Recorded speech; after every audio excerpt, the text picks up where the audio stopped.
Welcome to another Trading Psychology episode. This is Season 5, Episode 3, Pain. Experience helps sense and feel when a researched opportunity is setting up. The most important emotions in trading, as in life, is fulfillment and frustration.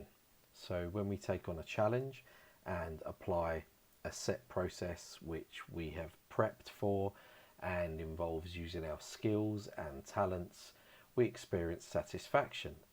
We feel a sense of meaning and purpose. On the flip side, then, when we don't apply a set process or simply lack the skills necessary for success, we experience frustration. This is why it's so important to have a process you can trust and believe in. Its primary function is to reduce emotions and thereby help you stay the course in achieving whatever it is you're aiming for. Talent and skill. Self-development is crucial to success and performance. Sports is a great example where talent and skill come together to achieve this. Generally speaking, they complement each other. Traders, it seems, often want to believe this idea that success is simply a function of applying their own raw talents, because quite often they reckon themselves to being quite an able person in other aspects of their life. So learning the right skills is perhaps a consideration at best, but not made to be a priority. The phrase wanting to run before you can walk springs to mind.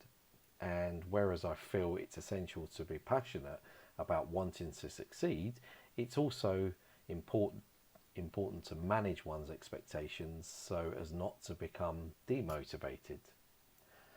Emotion in trading. To understand the inner workings of a process requires time and patience, because you have to deep dive into what works and what needs tweaking. It's trial and error. It's information processing, data collation, chart and pattern recognition, new learning styles, and a multitude of variables not yet considered due to a lack of experience. I often say to my team, if you focus on all this and keep a journal as your weapon of choice to note what you're doing, you won't have time to get emotional. If you focus on executing the process as flawlessly as possible, the profit will take care of itself. Once this knowledge becomes part of you and part of how you live your life, you will come to see how the experience helps sense and feel when a researched opportunity is setting up. Therefore, this skill building process is priceless. Seasonality. When our approach to markets or to anything we do in life fits, then both our talent and our skill development becomes accelerated. That is intrinsically rewarding. We enter the performance zone when we are in sync with our abilities. It's also worth noting trading can't be profitable if it's not deeply fulfilling. Sure, conditions are not always the same. That's why we focus on the process. For example, I don't usually stick around to trade August due to low volume during the summer months. I deliberately stayed this year to trade with my team to highlight a full year and showcase how trading is about seasonality. The first quarter, Q1, was excellent, my best in 4 years.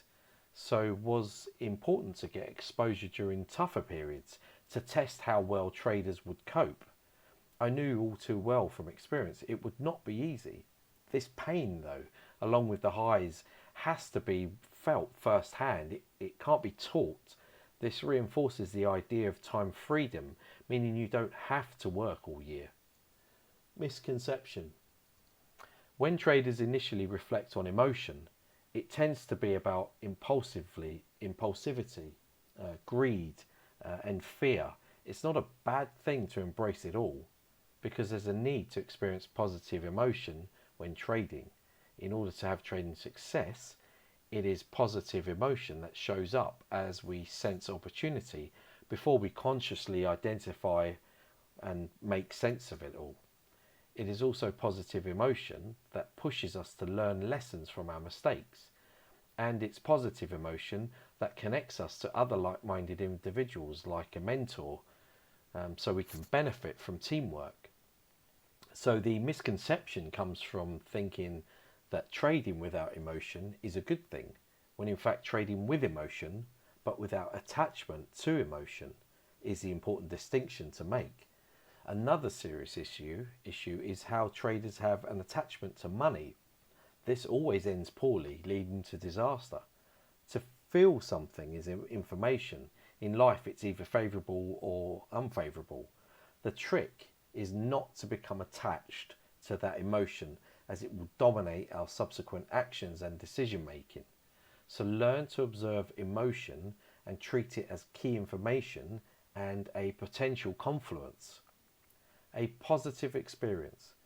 Quite simply, the problem with overtrading or forcing anything, along with poorly calculated risk taking or basically zero risk management, is not just that they lose us money, they also prevent us from the positive experience we require in order to energize and motivate our trading growth. This also applies to anything we do in life. At times, I feel as though I'm a therapist managing the expectations of my traders. I can feel their emotions, but generally try not to become attached to their feelings. Instead, my role is to provide support so they may lean upon me when required, as well as celebrate success together as a team. Summary. So perhaps there is no better self-assessment than to ask ourselves whether our trading, or whatever it is you're trying to achieve, is giving us energy or draining us. For example, is our trading inspiring and motivating, or is it holding us back from our development? Is there no, is there, if there is no positive emotional exchange, we will struggle to reap any kind of financial rewards. So it's imperative to stay the course and give everything you have to implement in the process flawlessly.